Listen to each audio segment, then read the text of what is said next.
नमस्कार, मैं कमलेश कुमार राय 18वीं लोकसभा के लिए चुनकर आए जब कुछ संसद सदस्यों के द्वारा संसद की सदस्यता ग्रहण करने के बाद फिलिस्तीन जिंदाबाद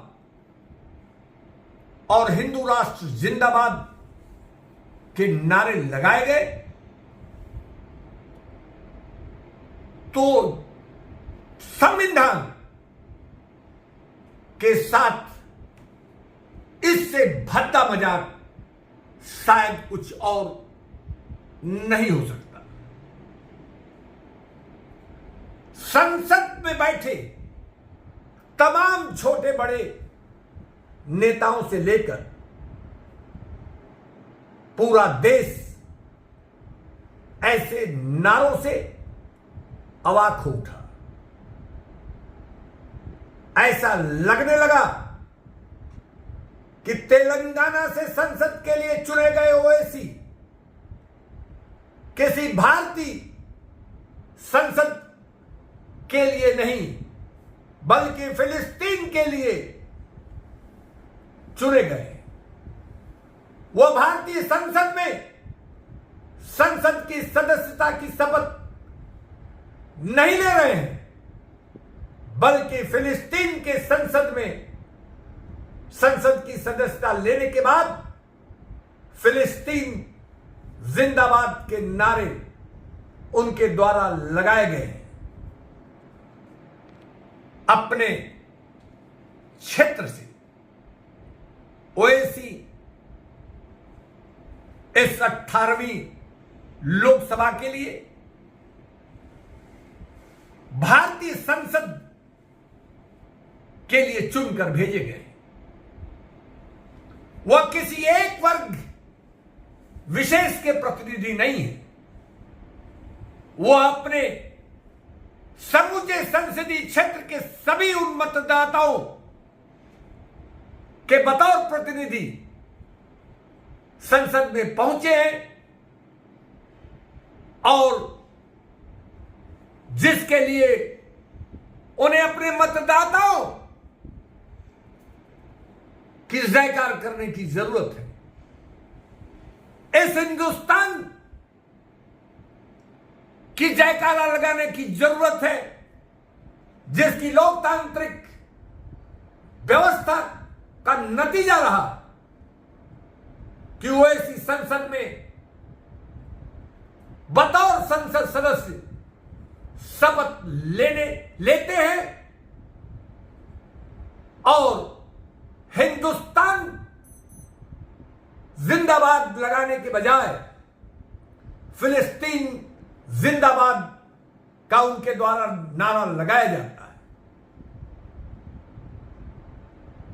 बरेली से भाजपा प्रत्याशी के रूप में बतौर संसद सदस्य चुनकर संसद में पहुंचे छत्रपाल सिंह गंगवार के द्वारा जब हिंदू राष्ट्र जिंदाबाद का नारा लगाया गया तो समूचा माहौल सकते में हो गया। भारतीय संविधान की मूल भावना के विपरीत जिस ढंग से संविधान को तार-तार किया गया उस पर भी सवाल उठने लगे।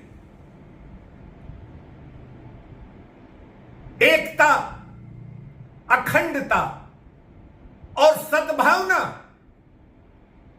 की शपथ लेने वाले इन दोनों संसद सदस्यों के द्वारा जिस ढंग से संसद की सदस्यता लेने के बाद संविधान के विपरीत जयकारा लगाए गए वह किसी भी हाल में उसे उचित नहीं ठहराया जा सकता। लेकिन ओवैसी के विरुद्ध भी भाजपा के नेताओं द्वारा सिर्फ विरोध की यह औपचारिकता भर दर्ज कराई गई।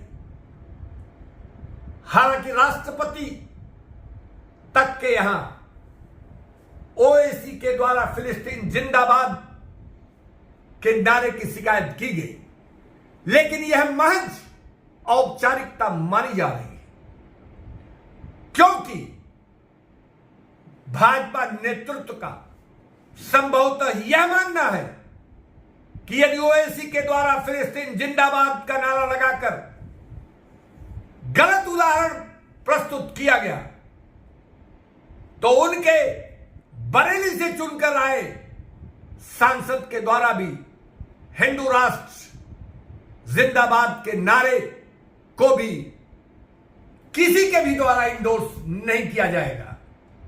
और यही वजह है कि ओवैसी और गंगवार दोनों के विरुद्ध किसी भी तरीके की कार्रवाई की बात किसी भी राजनीतिक दल के नेताओं, यहां तक कि मीडिया में भी चर्चा तक नहीं हो रही, क्योंकि सभी राजनीतिक दल अपने अपने राजनीतिक फायदे के लिए, अपने अपने वोट बैंक के लिए, अपने राजनीतिक स्वार्थ के लिए इस तरीके के किए गए अपमानजनक चीजों को नजरअंदाज करना उनकी मजबूरी होती जा रही है। यदि आने वाले दिनों में संसद में फिलिस्तीन जिंदाबाद और पाकिस्तान जिंदाबाद के भी नारे लगाए जाएं तो आश्चर्य नहीं होगा, क्योंकि दो इंडिपेंडेंट सांसद के लिए चुने गए गंभीर आरोपी अभी तक जेल में होने की वजह से शपथ नहीं ले सके। ऐसे में यदि उनके द्वारा देश विरोधी नारे संसद में लगाए गए तो माननीय सांसद सरकार उनके विरुद्ध कैसे कार्रवाई कर पाएगी, यह देखना महत्वपूर्ण होगा। कुल मिलाकर जिस ढंग से संसद में ओवैसी और